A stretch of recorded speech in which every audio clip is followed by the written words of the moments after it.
Hey, what's going on, guys? TTO or Test the Limit here. Today we're going to be going over my top 5 picks for esports.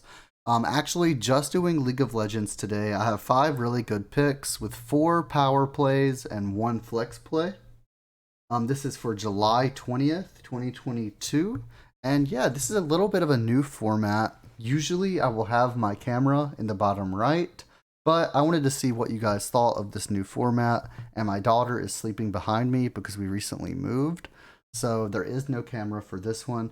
Please leave a comment down below on how you like this sort of format. It should be a faster paced sort of video, and it shouldn't be 10 to 12 minutes long like normal. It should just be a few minutes long.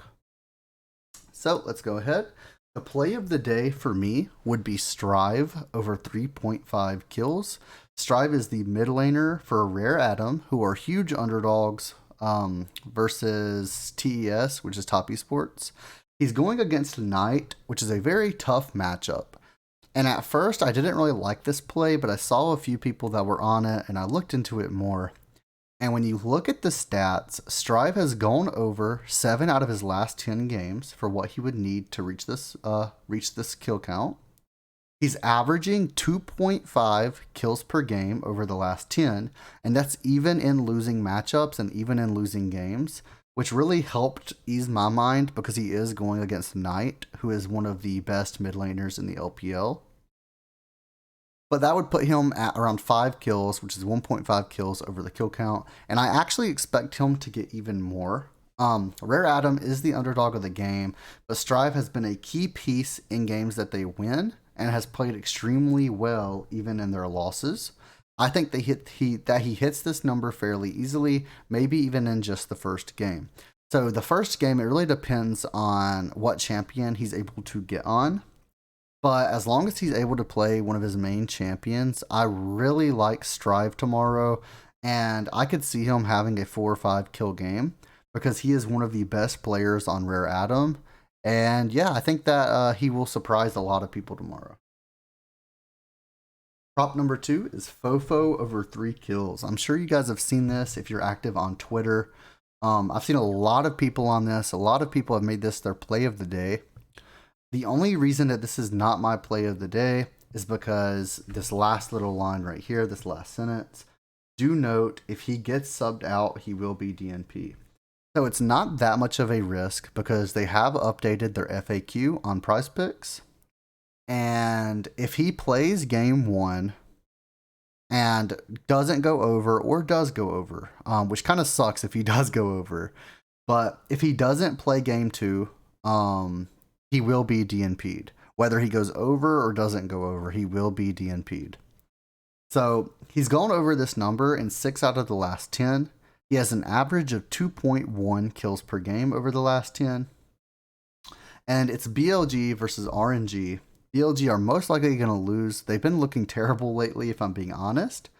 But I don't think it's going to be as bad as the odds suggest because, to be honest, RNG have not looked great at all either. I think that he can hit this number fairly easy.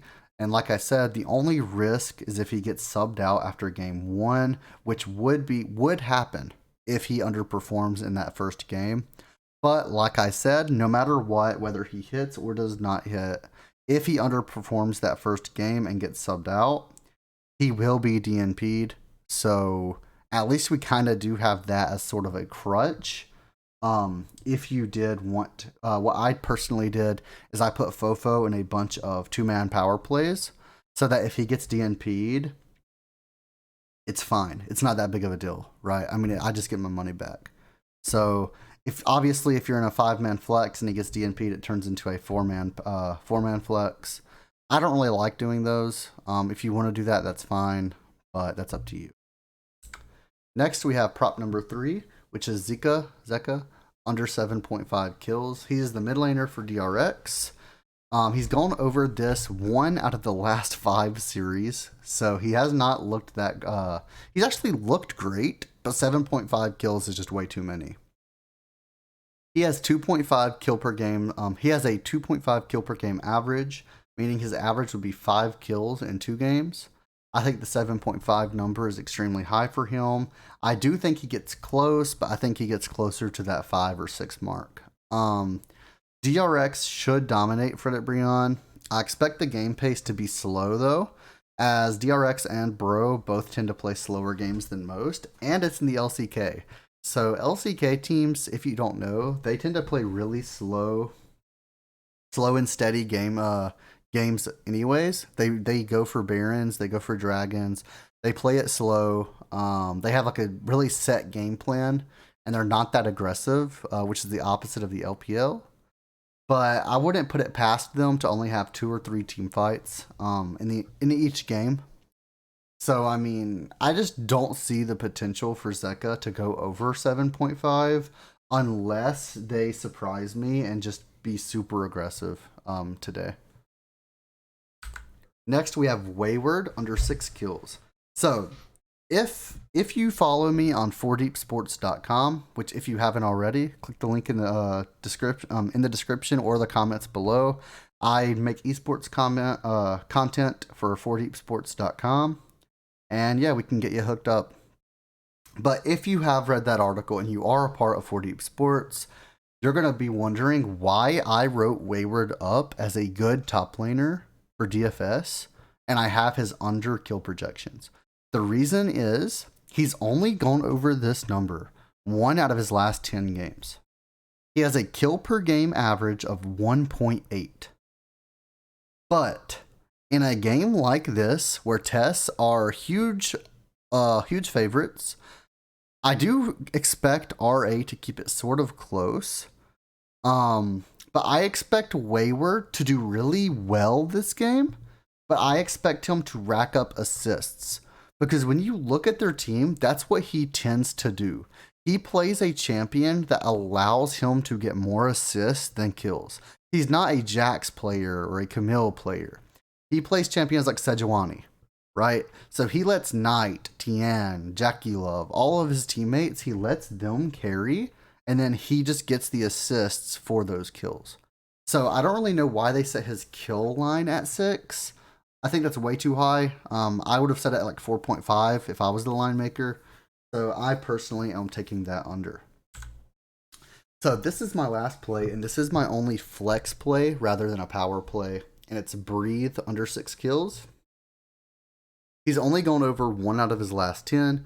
He has an average kill per game of 2.2. And there is an outlier in that, because 10 games ago, he had 1 game where he got 11 kills. So otherwise it would have been like a 1.2 or a 1.3 kill per game. I just expect that. I think this number is way too high, but I did make it a flex play, and I do not recommend using it in 2 or 3 man power plays, just because RNG and BLG swapped top laners. So Ben was RNG's top laner, now it's BLG's, and Breathe was BLG's top laner, and now it's RNG's. So there is a revenge narrative here, and what League of Legends teams tend to do is they just let that person that has the revenge narrative rack up kills. So what they could do is they could send Way, which is RNG's jungler, top lane over and over again to try and help Breathe out and help him get kills. It's going to be a fun game to watch. But if they do that and they try and stack kills on Breathe, he will go over most likely. But if they lose game 1 because of that and Breathe can't carry, game 2 they're not going to try that. They're just going to put all the resources in their bot and mid lane like they normally do. So it's a little bit risky. I still played it in a 5-man flex, but I wouldn't really play it in any power plays. So that's it for me. Just to recap, play of the day is Strive over 3.5, Fofo over 3 kills, Zeka under 7.5, Wayward under 6, and then Breathe under 6 as a flex play. Thank you guys for watching. Leave a comment down below, and yeah, let me know what you think. Let me know if you played these and we end up hitting today, and I'll see you guys next time.